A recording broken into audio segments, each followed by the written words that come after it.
ଖୋଲା ଆକାଶ ନିର୍ମଳ ପାଗ ଦେଖି ଆମେ ବାହାରି ପଡ଼ିଲେ ଗଣେଶ ପୂଜାରେ ଗଣେଶ ଦେଖିବା ପାଇଁ। ଆଜି ଆମେ ଜାଣିବା 4ଟି ଯୁଗରେ ଗଣେଶଙ୍କ 4ଟି ଅବତାର ବିଷୟରେ। ସତ୍ୟ ଯୁଗରେ ଋଷି କଶ୍ୟପ ଓ ଅଦିତିଙ୍କ ଘରେ ମହଙ୍କତ ବିନାୟକ ରୂପରେ ଜନ୍ମ ନେଇ ଦେବାନ୍ତକ ଓ ନରାନ୍ତକ ନାମକ ରାକ୍ଷସକୁ ବଧ କରିଥିଲେ।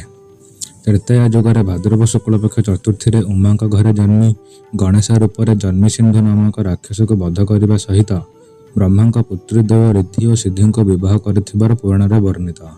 ଦ୍ୱାପର ଯୁଗରେ ଗଣେଶ ରୂପରେ ପାର୍ବତୀଙ୍କ ପୁତ୍ର ଭାବରେ ଜନ୍ମିତ ଓ କଳି ଯୁଗରେ ଭବିଷ୍ୟ ପୁରାଣ ଅନୁସାରେ ଧୂମ୍ରକେତୁ ରୂପରେ ଅବତାର ନେବେ ବୋଲି କଥାରେ ବର୍ଣ୍ଣିତ ରହିଛି।